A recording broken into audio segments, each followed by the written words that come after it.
Tell me what the hell are you scared of when in the end the only thing Where's that's the love? Right here on love's this in your podcast. hand. Welcome to Welcome Love to Love Drops, Drops, where your tell us hosts the things and that One you Love couldn't ambassadors, never Charles refuse and or Diane, promise. will Together share love, promise you an empty hope, world and that takes us inspirational so much topics life. taken All from of the their things that journey do and us wrong. world All of events. the challenges We in will also life. include on location recordings and special pop up guests from cool places all around the world. So sit back, relax, and enjoy the show. Whether big or small, love never fails. Oh, love it conquers all. Love never fails.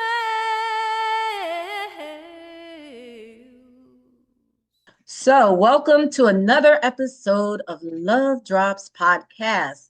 And we are very excited. We're here with our friend, our brother from another mother, an amazing creative. I could go on, but I won't. Yes, our guest today is no new person to the art world. We're bringing back Ola and his creative thoughts, his creative genius, I might add, because we have witnessed a lot of his creative genius. And I won't go into all of the accolades. We're going to let Ola talk about that since the last time we spoke with him. And with that said, I turn the mic over to you, Ola. Hello. My name is Olasubomi Bashorun. Everyone calls me Ola.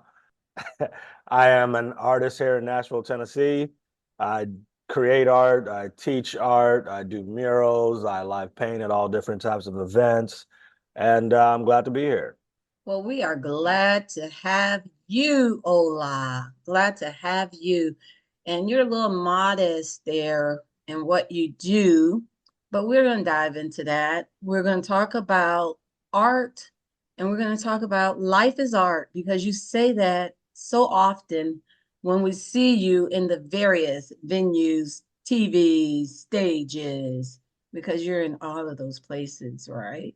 So, life is art. What does that mean to you, Ola? So artist life has been part of my life at very different stages of my life. So when I was younger, it was my escape from my situation that I was living in. So instead of acting out, I would create, right? Because you act out, you get in trouble. So I learned to dive into the art, and then I'm quiet, I'm shy, and I'm unseen. So that was what art was life for me as a young kid. And then I got the fortunate ability to have a fantastic teacher, and she taught me how to express myself through art. So before, I was always good at it because I did it constantly. Mhm. And then when she taught me how to express myself through it when I was 15, 16 years old, that's when I realized that I needed to do art, that I needed an outlet, of voice to speak. So art was my escape, and then it became my voice. And as an adult, that's shifted again, and it has become my life. It has become every aspect of everything that I do. And what that means is I'm a believer that we get to create the life that we want to live. So, how I explain it to a lot of people is take a canvas. Somebody built the frame, somebody stretched the canvas onto it, somebody started painting your picture for you. That's your parents, your grandparents, your teachers, the government, the church, or whatever religious background you were brought into, the political views, all of those things all were embedded into you, and not by choice, because your parents were, or those people above you were doing what they thought was best for you or what they wanted you to do. At some point, several different things happen to different people. Some people get handed their brush to take over. Some people have to fight for their brush. Some people's brushes get abandoned and broken, and they have to find the pieces to the brush and mend it back together so they can now continue the painting of their life that they want it to be. And then they have that opportunity to paint over the entire thing with gesso, which is like a primer, and cover it all up.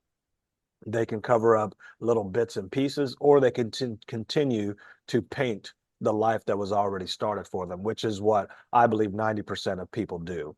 Because of that, I believe that we are all natural born creators. We are all artists, depending on what you believe. In almost every religious aspects that I've looked at, it says you were created in the image of whatever you believe. So therefore, if that person is a creator and created you, therefore you are a creator.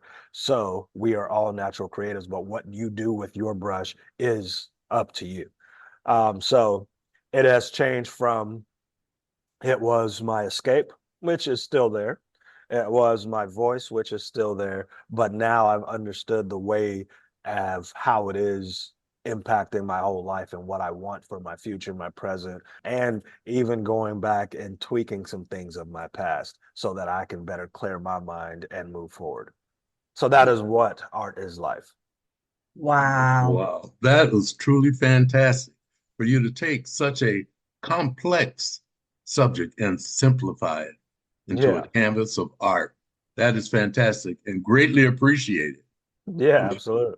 Yes. Okay. So you say we're all creators and, we all create. And so, you've done a lot with your art. When we met you, initially you were at the rescue mission and you were doing live paint there. We were there serving as volunteers. I believe it was a Thanksgiving. And I want to say it was probably around 2018. No, 2017-ish. Anyway, so you were doing the homeless youth, and that just really resonated for me because the paintings that you were doing, it was almost like on a wooden type medium, and they were alive. It was like you could almost just reach out and feel like you're going to touch the flesh. And so that pretty much stopped me in my tracks. We began to speak, and I'm like, you're going to be my friend and you're going to like it. And then, from there, it's just like, right, instantly, it was just like you were my brother. You just became, a brother to us. And I think we connected at the servant's heart. I think we connected because we were each allowing our gifts to just show up, at that event. And there, the connection, the soul connection was made. So, with all of that said, I just want to say, why is it that when I'm at a Paint with a Twist event and you look at my art that I've created, because we're all artists and all creatives, why is the first response always a laugh? Not a giggle, not a chuckle, but a full out laugh. Why do Deep, you deep laugh? belly laugh, deep belly laugh. Yeah. Well, only because you yourself, I don't do that to anybody else, but you talk so much noise about how yours is going to be great and all this.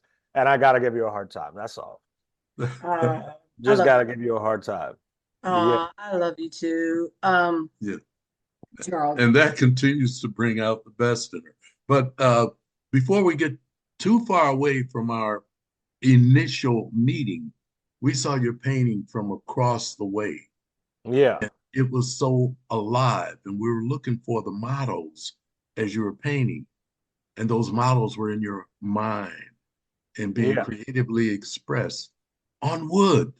Mm-hmm. There was so much going on. It just brought us. We were supposed to be there, Right. and Yeah. So tell us a little bit about that series, about that homeless youth series. Yeah. Yeah, so funny, the book is actually right here in my bag. So there's the book. It's called the Homeless Youth Series, Stolen Innocence. And how it started was one of my friends was trying to get me to church all the time when I was in high school, and I always said no. And then one instant, he was like, "Bro, just come to this camp. We're going to Mexico, and we're going to build churches, or we're going to build schools and buildings for the homeless folks in this refugee type of area. And I was like, okay, I'm down with that. I can respect that. So I went. I met a little girl there, and she told me her story. And here I was 17 at the time, she was 9, and she thought we were changing her life by coming there and building schools, churches, and places for them to live. This particular little girl had already been abandoned by her parents with her 2 little siblings. She had been prostituted by her parents for their drugs, money, alcohol. And then after they abandoned her, she continued to do those things to feed herself and her little siblings. And I met her when she was 9, and she had already done all those things. And the end of the day, she was still smiling, but with a sadness behind her eyes, because she was happy that she had a bed to sleep in, food to eat. Her siblings were right next to her in the same room. But she still was remembering all the other children out there that were incapable of being taken into this place that she was fortunate to be in. I wrote a poem about it after I got back to the States. When I went to college, I would sit amongst the homeless people and just take food and break bread and hang out and just listen to them talk. And a lot of the homeless people that I was around in Oklahoma had all been homeless since they were children. And it was just a perpetuation, and they continued into aged adults. I would continue to hear their stories, listen to their stories, write their stories. And then in college, I decided to create the first painting, and I wrote the poem on it, everything like that. So throughout college, I think I did a total of 6. There's a total of 12 now. As creatives, whether you're a poet, a musician, a visual artist, a videographer, it doesn't make a difference. We have several opportunities. We can create beautiful aesthetic pieces all the time that make people happy. We can create pieces to express our emotions, anger, whatever, whatever. But we also can have and choose to have the responsibility to be the voice for other people who don't have that voice. And so I took that opportunity with this series, and now it's been to 3 different countries. It's been to, I want to say, 9 to 10 different states. And the intention is to travel around with it throughout all over. Because once I started doing this book, I found that I grew up in the suburbs, and we had kids that had slept on my couch, just wanting to sleep over, and then realized over time, oh, this dude has done this to a lot of our friends. And DCS never captured it, but that kid was homeless the last 2 years of high school, Wow. and no one knew. He was smart enough to move around. He played football, so he showered at the school. You know what I mean? Saying all of Mhm. these things, and just right there underneath us, we had no clue. And I'm just thinking in my head, what about the summertime? What Mhm. about winter break? Yeah, he'd come over to our houses and stuff like that, but what was he doing for food? Yeah, he ate at our houses, but all throughout that time, what was going on? You Right. know? And then what? They provide 2 meals at lunch. I mean, at Mhm. school, what was going on with him? So just situations like that. And that's where the homeless youth series came from, where it started, and what I want to do to bring awareness to it, just literally here in the States before we now travel to the other locations. Wow. I will Right. say this about that exhibit. It touched Charles and I. And when we were stationed there in Nashville, you had your studio because you had a couple of galleries, and you had the one downtown. Hmm. And we brought a friend who had visited from California out to the gallery, and she walked in and she was looking, and it was displayed there. And I was out, because I was letting her take her time, and she came out in tears. She came out in tears, and she was like, if I could get this back with me on the plane, she said, I would buy this right now. She was just like, that's amazing. And when your art has that effect on others, right, then you know that the life that you are instilling in that art piece, in that work, in that creation, is resonating. So it's like there's a pause, is what I'm trying to say. It's like your art has a pause to it. It's like a heartbeat that resonates and connects with the person that is experiencing it. And it's a beautiful thing. It really is. And it carries a message, a very deep and strong message that radiates to anyone that has heard about it, especially those that have seen it. It becomes a part of them. Yeah. Yeah. And to the creatives that listen, you have to be careful with what you create because art in all different genre has power. I understand there are artists who want to create things for shock factor to bring awareness in a very harsh way. Even like got friends who use the N word and negative things in their pieces, but their purpose is to say that it's just a word, it's just a symbol, all these things, but they're always doing it's like a slap in the face, a slap in the face, a slap in the face. And I try to explain to them that your art has power. So once you slap these people in the face with your words, how are you going to bring them back and let them understand why you're doing it and soften up that situation? Because if you leave people in a certain state, they can easily stay in that state for a long period of time, and you as a creator have that a responsibility. If you're choosing to create those things, create a balance, create that shift.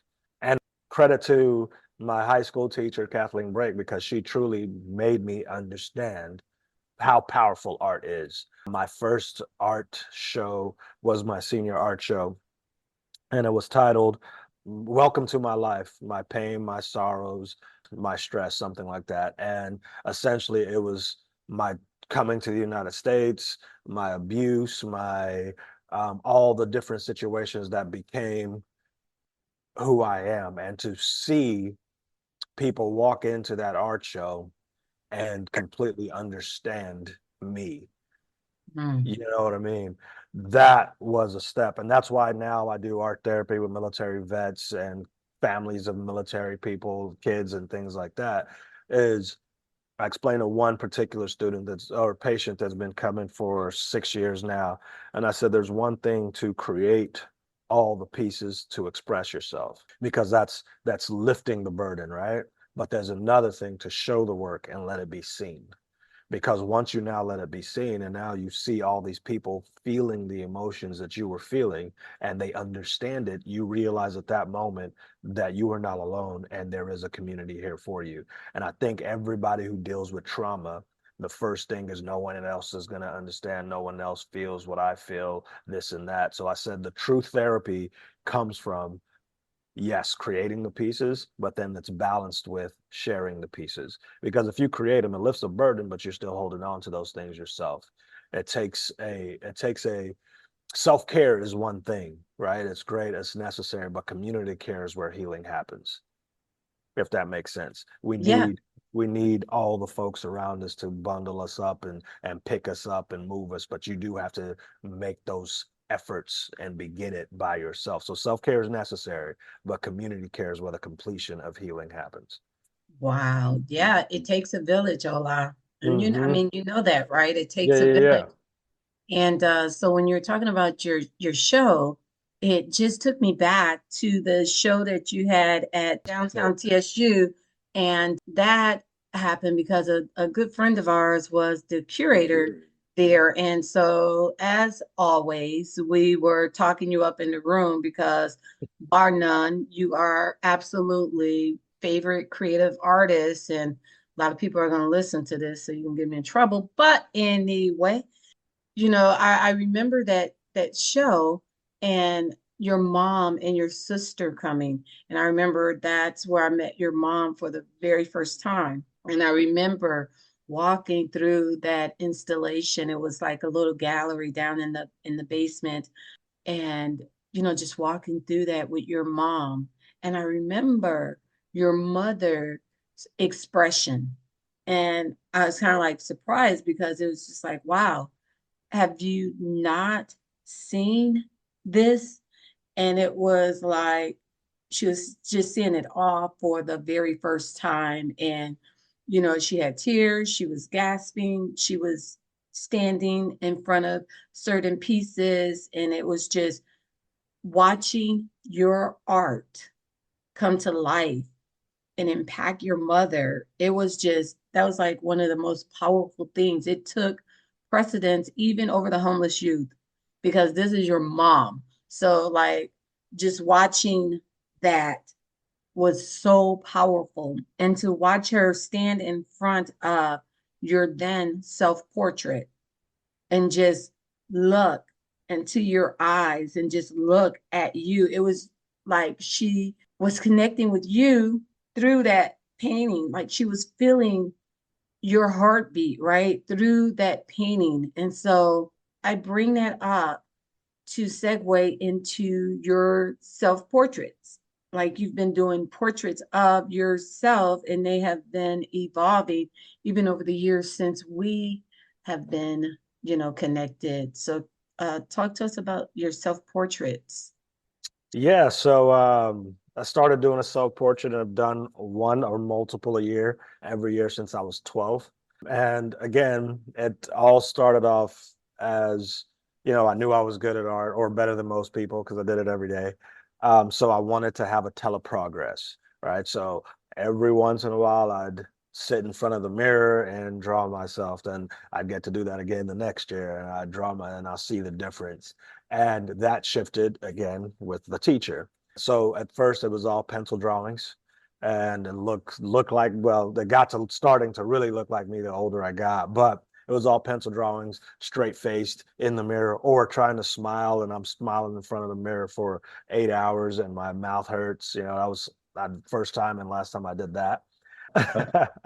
So as I got older and I learned how to express myself through it, there was a total of 24 pieces at that art show. So that year I did 24 pieces, really diving in to my pain, my struggles, all those things. So those were all self-portraits in my mind.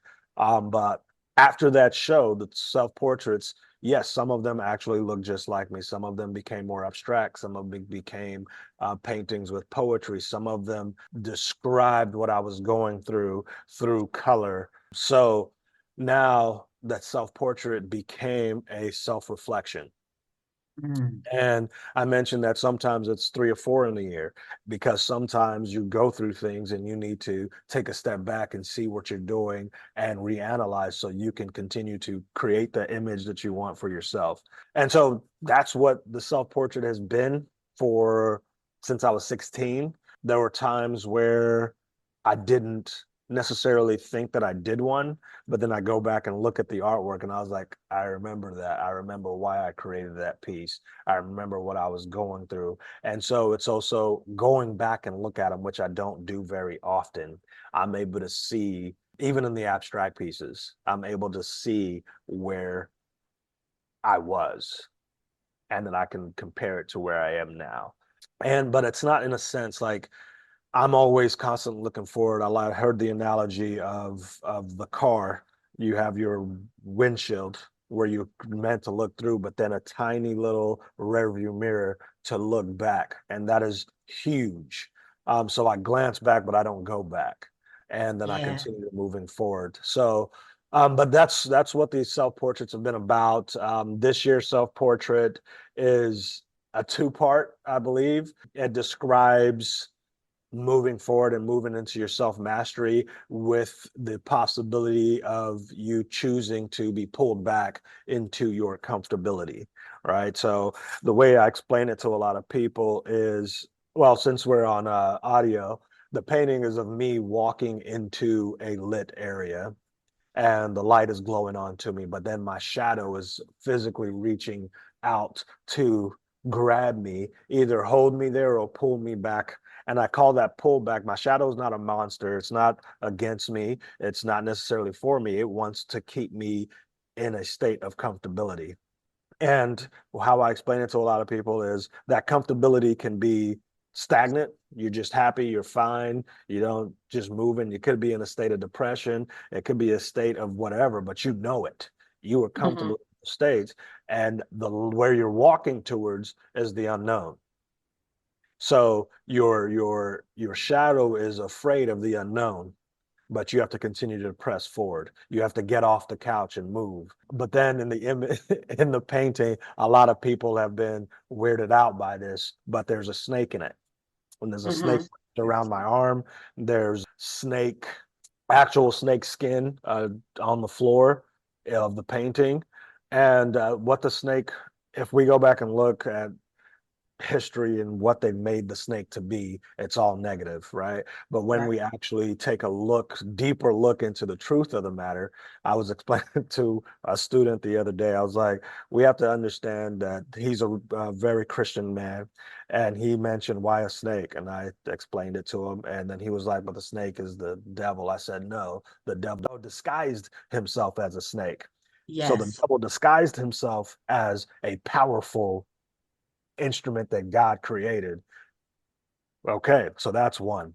I said, but then we go back and look just biblically because he's a Christian person. I said, I couldn't remember all the stories, but I said there was a point where the snakes came down. I believe it was Moses with the staff. The snakes came down, bit all the people. They all got poisoned. And then how did God heal them? He gave David a bronze snake and said they need to look into the eyes to be healed. The snake is healing. And there's many situations in the Bible. God used David or Moses' staff to Yeah. as one of the starts to show his power, Yeah. and threw it down in the Pharaoh, and it turned into snake, right? Again, God using the snake to represent his power. And then I go back, and then I was like, okay, modern day. And you can go back in history of African history, Nordic history, all this. The snake represents healing. Modern day today, there's two snakes wrapped around that staff, healing. But what people don't realize is the snake actually goes through a trance when it's shedding its skin, right? So it's a painful process. And then they get the heck away from that skin. They do Yeah. not track back, nothing. They go as far away as possible from that skin. How does that translate to life, right? So in life, we have the current state of our being. We go through all these things, we go through all these traumas, and then we have to move and we have to be reborn so we can be brighter, we can be lighter, we can be stronger, but we have to now get away from our past selves. Yes. Does that make sense? So Absolutely. Yes. path to transformation, that's the concept of the butterfly. We even even the a fly, same concept. You understand? Mm-hmm. So in we go back and look at all these animals all throughout. It's a repetition of letting go of something that they used to be to become what they're meant to be, right? A lion doesn't have a mane, it grows the mane and it becomes his roar changes. You get what I'm Yeah. saying? A shift, a change from our adolescent stuff to our adulthood. But as humans, we have to mentally let go of who we were in order to become who we are meant to be. And that might happen 5, 6, 7, 10 times in your life, Yeah. right? So the last thing I love about the snake can physically not slither backwards. It can only slither forward. So if it goes back to where it came from, it has to intentionally turn around to go back, right? So for me, I'm walking towards my light. My shadow is not against me and it's not for me. What I'm going to do is take my shadow with me, because where there is light, there's always going to be a shadow. There is a balance.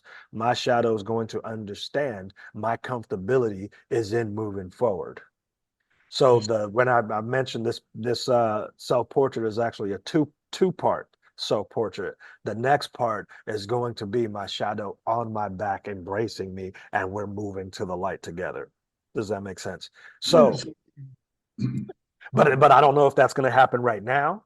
I don't know if that painting is going to happen in 10 years, but I've already spoken it into existence and it will happen. My shadow is going to understand that moving forward is the comfortability, and going backwards, it's now going to be pulling me away from moving backwards, if that makes sense. Yeah. So, but when that moment comes and I have shed that old skin fully, right? It all going to happen and the painting will just come, and it might be look different, but it's going to have that same understanding and meaning behind it. Wow, that is powerful. That is very, very powerful. And the reference that you gave to a biblical sense Hmm. on a total different perspective for a lot of individuals that will be hearing this, I'm Right. sure.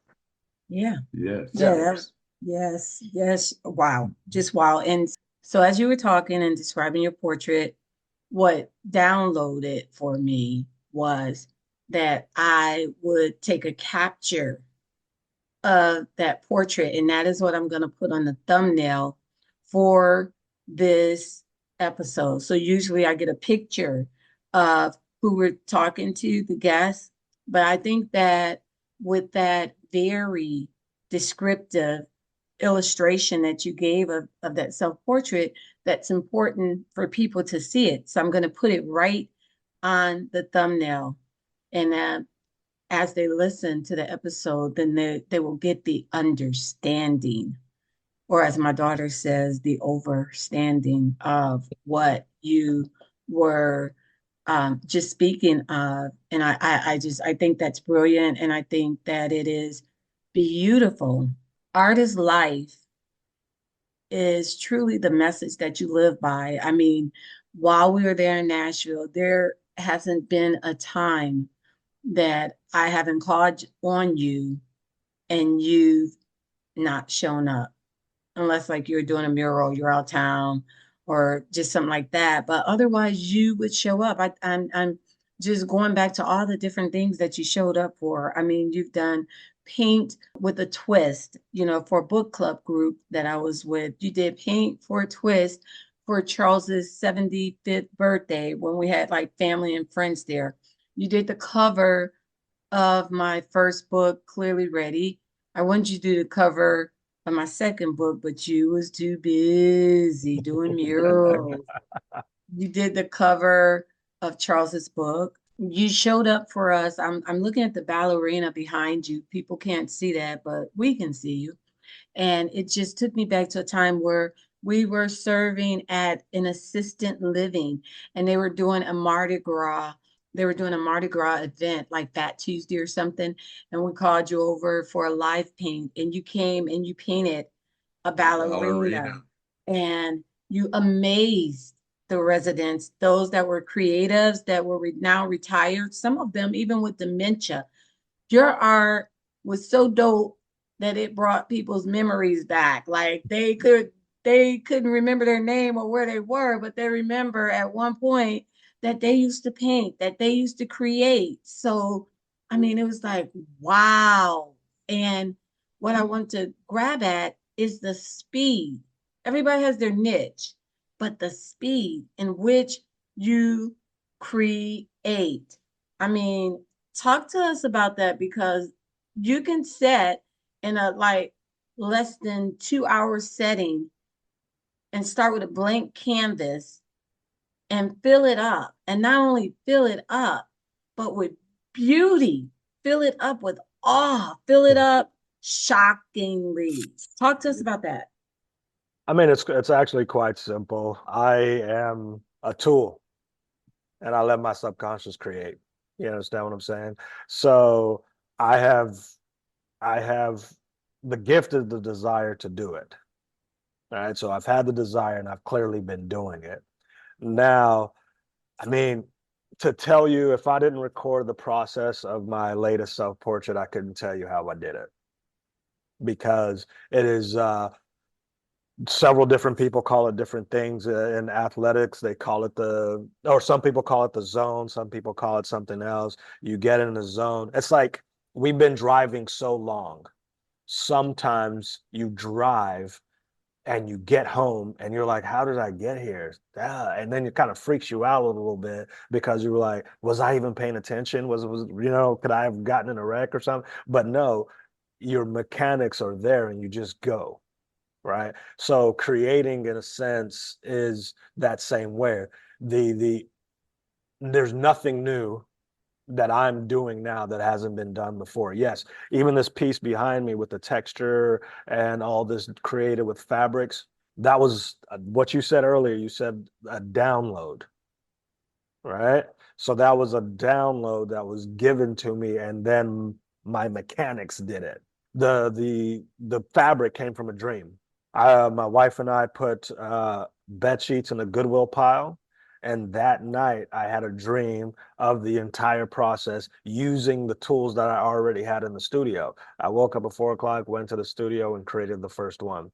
The snake concept and the story behind the snake concept came from a dream. It was literally, okay, boom. And that's another thing about when I talk about artists have the power to create and shift people's minds and all that thing. People will come in here that are feeling some type of way. So my studio is a safe place for all people, and people will come in here and cry. There've been situations where I had an adult student, a young lady came in, and the adult student, I didn't, the adult student got up, asked to give her a hug, and they spoke with each other. I didn't have to speak. You Mhm. understand? So that's the environment that this studio has. So there are people that come in and walk to that painting, and then they'll ask me about it. And I said, "You tell me about it." And they will, minus the snake, they understand it. But some of them call the shadow a monster. Some call it their dark self, whatever, whatever. But they understand that people will come and look at this painting and cry based on what they are feeling inside, and they understand that they have to let go of something. And that's the magic and the power. But me adding the snake came from a dream. It was a download that needed it to be added to it so I can further understand me and where I'm going and what I need to be doing, and not to turn back around and to get far away from that skin once I shed it as possible, but also for all the other people that will come across it and see and understand. But yeah, that's the magic of the arts. Now, this might be a sidetrack, but I was on a panel right after COVID, and it was me as a visual artist. Then there was the head of the Ryman, the head of, I believe, TPAC, and the head of a nonprofit that helped creatives find homes and everything, like, or musicians in particular find homes and all these type of things, and find gigs and work and replace instruments when broken. And I felt out of place, but it was for Leadership Nashville, so there was tons of people there. And the one actual question was directed towards me. And the question was, what is going to happen to the artists through this pandemic? And I actually like laughed because I thought it was a funny question. I was like, I mean, look, the arts will never go anywhere. We are the storytellers. We're also the problem solvers. We are the ones that make all of you feel. We are the ones that create understanding when nothing makes sense.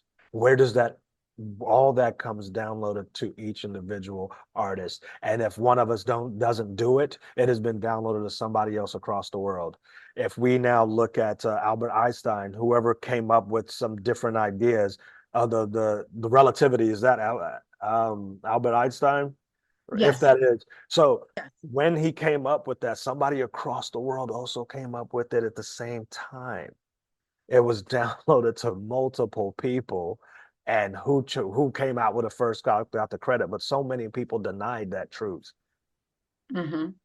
Months later, after I did the fabric thing the first time, one of my friends was like, "Hey, man, an artist was like, I've never seen anything like that before. I think you came up with something new." And I said, "I guarantee you somebody's done it. There's nothing new underneath the sun." And several months later, she sends me a clip on Instagram, and it was a young lady using people's wedding dresses and turning them into abstract art. And I was like, look, I Ah, told you, there's nothing new. Like, we are what we have the desire to do. And flux of energies, ideas come. Yeah, we might change it and make it our own in certain different ways, but everything is already here. What we choose to do with it is our choice. It's our ability to take our brush and create the life we want to live. But there's an abundance of everything. wow. That was rich. That was good. That was So good. that is so true, so true. A lot of the things that I've done personally, it amplifies just what you said. And they Yeah. say, wow, that is so new. Well, it's just different. It's just different It's different, but folks have done what I'm doing hundreds and thousands of years ago. I'm just doing it a now. little bit different. And yeah, Yeah. and nothing happens in the past, nothing happens in the future because we haven't got there. Yeah. Everything that happens in the now, hmm happens now. Yeah, and to add to that, I think the oneness of it all, because we are all connected, regardless Connected. of how you want to deny it, and regardless of how you want to try to separate. There is no separation. There is no separation. There is one, there is love, there's truth. No matter how you try to spin it, there's one, there's choice, right? And so that thing that you're just talking about, who will take the stand? Who will speak up for it? And I know as a creative, and my creativity flows in my writing. So I'm a writer.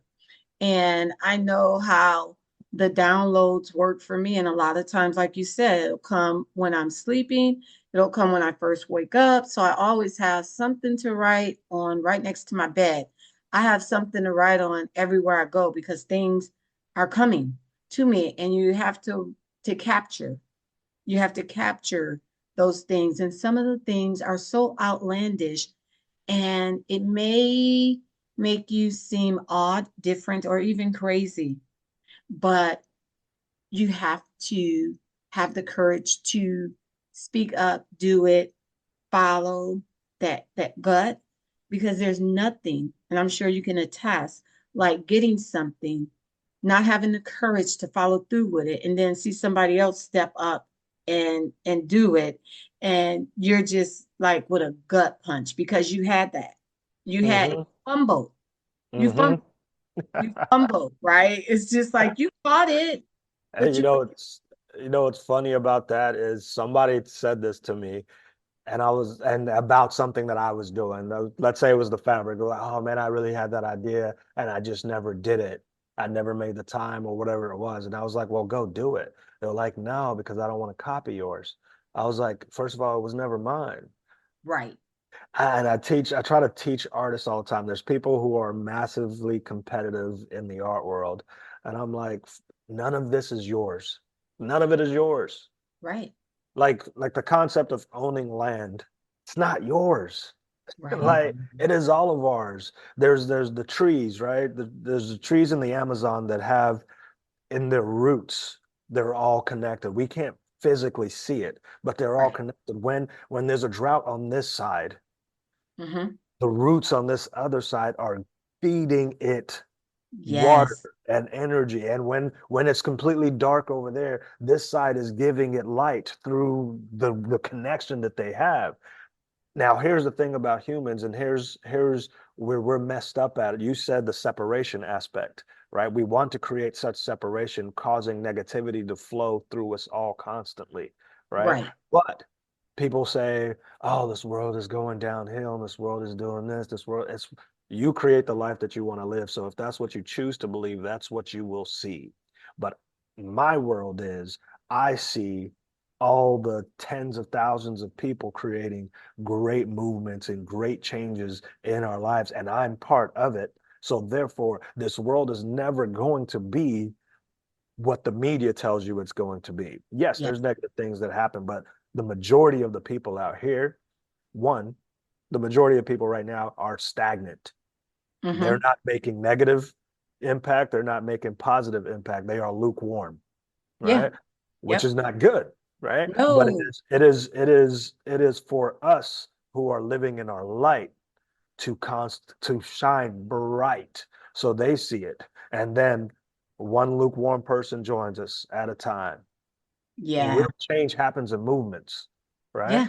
They Yeah. say it takes one person to make a change. No, it takes everybody to make a change against a system that wants to keep you stagnant. But one person can individually start it, but you have to shine bright. Just don't live in your bubble. This is great life. No, shine bright and let other people come and let other people come. And then Yes. now the system cannot ignore a thousands and millions of people shining bright that's going to corrupt the system, and then we will all be living what we want to live. And that's already in the works, right? You know, Yes, it's absolutely. already starting. Look at all these people. Like social media, it has its negative attributes, but then it has its positive attributes, because what it's doing is for the people who want to be enlightened and Mhm. change the way that they live, they're adding those algorithms into their system. You know what I mean? And now Mhm. they see more and more and more people. Then, like you said, sometimes people will think you're crazy. Mhm. Yes. Yes. Right. And that's okay. Let's have more crazy people, because now those people are seeing all these crazy people. They're getting information from gurus and shamans from all over the world that have already been living and changing their small communities. And now it's happening here. Now we're Yeah. seeing it in the European culture, which is, some would say, the ones that corrupted the world. But now the shifts are happening. There are more people starting to grow their own herbs. There are more people trying to do this, because now we're in the information age. That's good Yes. information and bad information. Yeah. So Mhm. Yeah. people are taking the good information, and now people are self-healing. Yes. And Yeah. then what's happening? Oh my gosh, I can create these herbs to help my baby go to sleep. Okay, let me go grab these natural things to help versus giving my baby Tylenol constantly all day long, which can cause other Right. problems. Boom. You know what Right. I mean? So Yeah. I mean, life is magic. And for the people who don't believe it, come into the studio and I'll show you. You know what I Absolutely. mean? Beautiful. Absolutely. Like listen to a Pass for Transformation podcast and they'll show you. You know, because you're bringing magical people together to share their story of pure magic in a world that's supposed to be so bad. Right. You know, Right. taking stories that you told me yesterday of people who have gone through the worst things in their life that are still dealing with it, but the way they're dealing with it is to empower other people so their lives don't get impacted by this, or Abs. support those lives of people who've been, what I mean? That is all around us. So how can we say this world is so bad? Right. You know? Right. We have the ability to be in our own heaven, or we have the ability to be in our own hell. And the key is Yeah. our own. The key is we create that. I love it. Life Yeah. is art. I love it. Yeah. And it kind of goes back to our slogan that we're using right now. And it's like we're changing the world one love drop at a time. We're Hmm. changing the world one love drop at a time. And anytime that we get to a place where we're like, are we making an impact? I mean, what we're doing, are we making a difference? I've never and never will get caught up on numbers. Hmm. You have people, I have, you know, bingy, bingy, bingy, million, thousand, trillion, kabillion, number of people that are following me. But are they? Are they? I Hmm. mean, if we impact one person, then we just did something. If we Hmm. impact two, oh boy, 10, oh my God, right? And so that's the whole thing. You have these people with millions and millions, but you never hear from them, you never engage with them. That's not what I choose to create. I choose to create human connections. I choose to create love, not by saying it, not that I'm saying, I'm going to create love, one love, one love. No, I have to actually embody it. Just like you embody the art, we have to embody the love. And just like you were talking about the stagnant, that's what we did. We created a docu-series without even the wherewithal of how to do that. Just We did started. not have the knowledge or even the wisdom on how to put that thing together. So like you said, start. So I was just recording, taking pictures because I knew at some point in time that we would join another creative force and together we would get this thing done. And it happened. And the thing about it is that organic flow, because we came across a lot of creative forces and I thought this is the one, but it wasn't the one. Oh, I'm sure this is going to be the one. No, it wasn't the one. And until I just said, you know what? I'll know when I know. I'll know when I know. And we just went on. And when I wasn't even thinking about it, bam. There it No. is. There it Yes, is. and it all That's how it starts. happens. That is so true, and it starts with self. Starts with Hmm. self. It's in there. And when we were talking about numbers, numbers, and I'm relating that to age. Uh, if you didn't know what year you were born, how It old would doesn't you matter. be? It It doesn't doesn't. matter. It doesn't matter. And one thought, one being, one self at a time, and then it's like a domino effect. Domino effect, because you in your life right now, let's say you only impact two, Mm-hmm. and then those two people only impact two. How many Mm-hmm. people is that? You're squaring it every time. Every Exactly. time. Every time. I told a younger student, she's 21 years old. I still teach her since she was 12. Oh, she's 20 since she was 12. And I told her this the other day. I said, I'm an extension of my teacher. Mm-hmm. Right. And I said, because got the passion to teach other people the passion that she had. And now so many students are doing it, right? I teach my students to teach because Yes. one, you're going to learn better, faster, quicker. So if they now start teaching those students to teach, all those students 20 years from now are still an extension from my one teacher. Yes. You know what I Yes. mean? So those are all trickling down. Yes, one love drop at a time, but that's going to turn into a rainstorm Oh of love. yeah. Yes, You Oh yes. get yeah. what I'm saying? Yeah. So yeah, it's a beautiful thing. Life It's is a magic. life is magic. Life I is magic. love that. I love it. And it is a beautiful thing. And there's so much more that we could explore, but we're going to start wrapping it down. There were other things that I wanted to ask, another place I wanted to go, but the conversation just took on a life of its own and just took us where we needed to go. I always say that in these conversations, things are said that somebody need to hear. There's somebody that's going to listen to this Yes. episode and they are going to just be like, wow, it's going to resonate. It's going to inspire. It's going to activate people Yes. to create Seeds are being planted. for sure. Yeah. For sure. So, with that said, what inspiration would you like to leave? What lesson? Yeah, yeah. I mean, the lesson of the whole conversation is art is life. Grab your brush. A lot of people haven't picked up their brush. Grab your brush and start creating what it is that you want. Cover up what you want to cover up and move forward.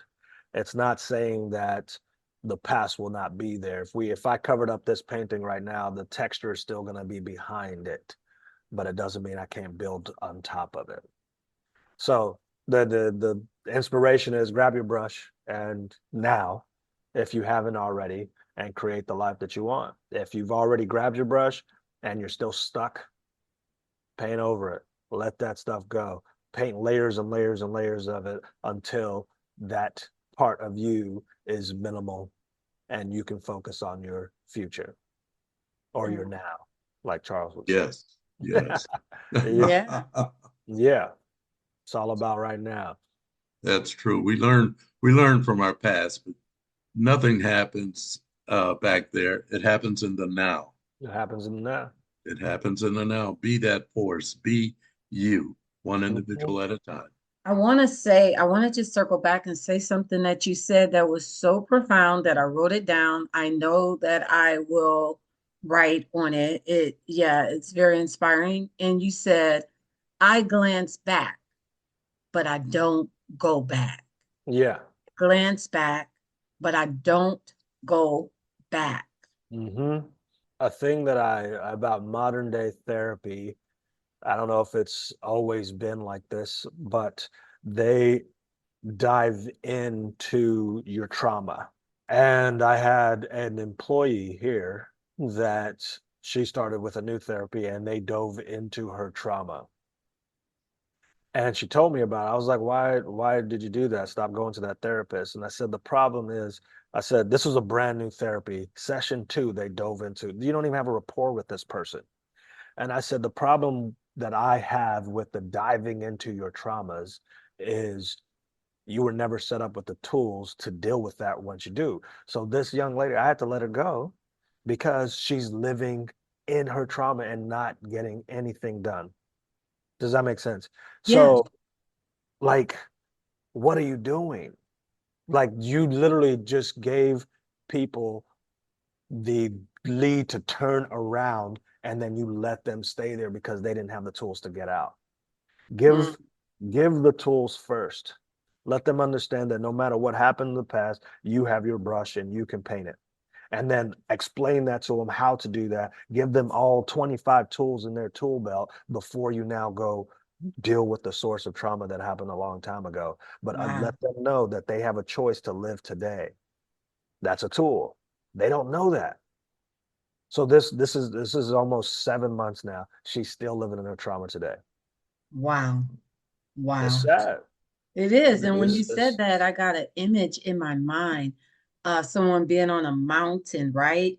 And Mm-hmm. then they push them off the mountain. No rope, no anchor, nothing to grab hold to just kind of stop it, nothing to get you back up, Yeah. but just pushed off the mountain. And so Mm-hmm. many people are doing that. And I think that that is definitely a huge issue in the world that we're living in today.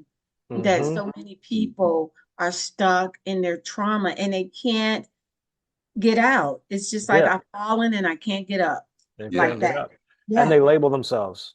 Yes. Oh, Labels themselves Yes. with that negativity. They Yes. say it daily. Yep. And so they are it. So Yes. when if your trauma dealt with a relationship, you find yourself back in the same type of relationship Mm-hmm. Mm-hmm. because you're perpetually saying, I am this, I am this, I am this. Stop saying that and just say I am. Right. They're exactly. You know what creating. I mean? They're That's the creative. art. That's the art That's that they're creating. mm-hmm, They're creating art. They're creating trauma pieces. mm-hmm. They're Yes. creating trauma pieces and they're stuck on it. Yeah, And they're and stuck become on it.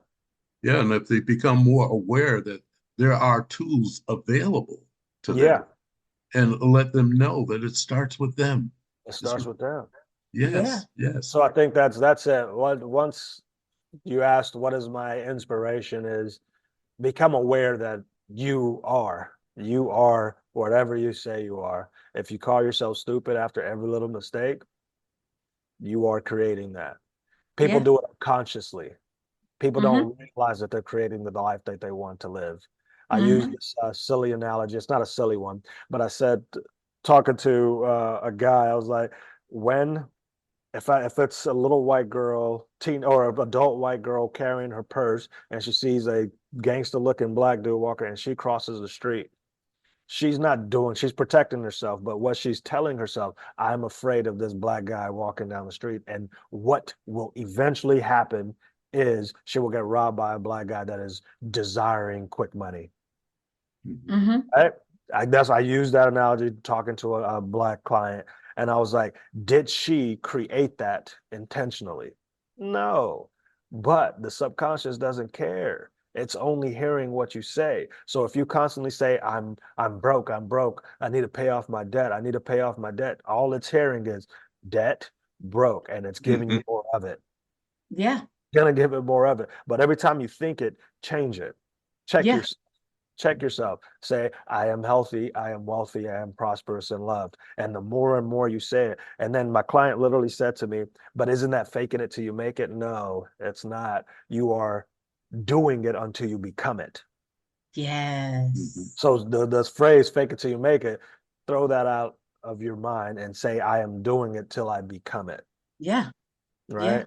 Keeping your affirmations open-ended when you don't know what it is that you want. Instead of saying I am healthy, I am wealth, say I am, and allow source to give you what he intended for you. And then Yeah. all of that will come. But if you say I am broke and I want riches, you will be broke.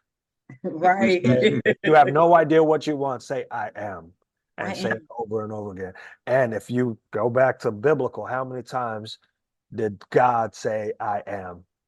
That's right. Yes. Not say I am God. I am. Right. Mhm. So many times. So many times. So many times. Yes. Yes. Fill in the blanks. So Fill here in the we blanks. Yes. Here comes Charles with his favorite question. Yes.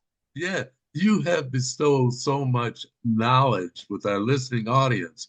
I know they're out there just biting at the bit. How best to get in touch with you?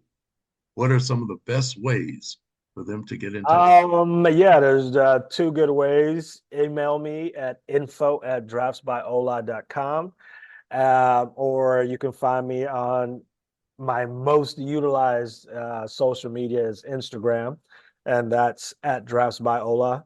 And those are the two best ways to reach out to me, and I'll actually check it. Ola, do Yes, you have a website? Because yes. what if I want to see your work? My website is draftsbyola.com, and it is about to be changed, but it is up, and the other one's almost done, and we're just going to transfer it over. But it's So, there. so will it have the same handle? Will it still be Yeah, Drafts? it'll still be Drafts by Ola, and it'll take you Oh, directly to okay, the new awesome. website. Oh, And great. it'll take you to that Past the Transformation link. You know, I'm saying like, If I can boom. figure out how to do that, yeah. Yeah, you're right. No, so it has been a joy to have you. And for listeners that will hear this later, I just want them to know that you, my brother, got up at 6:30 in the morning, Nashville time, to get on the Love Drop podcast with us to record this. And for that, I have so much love for you So because much. you show up. You show Yeah. up. You create that person to, just show up for people you care about. So, dang, you care about me. Yeah, Ah, you create that vibe, and you are that vibe. You're just a creative source. for Thank sure. you. Yes, For yes, sure. always. We appreciate you. We thank you for being here. We thank our Alright. listeners for hanging in there with us. And again, that photo that's in the thumbnail of this episode is that latest self-portrait of Ola. You are going to want to go and just check out the website because I promise you it will blow your mind, and you're welcome. And we just ask that you subscribe, that you share, and that you support the love. And until next time, we say One one love. love. No, never a second will I waste, never an opportunity to taste the sweetness of this life. Thank you for tuning in to the Love Drops podcast. Follow the challenges Be sure to of follow this life. podcast and share the love with everyone you know. Until next time, this is Charles and Diane signing off. One love. Love it conquers all, whether big or small. Love never fails. Oh, love it conquers all.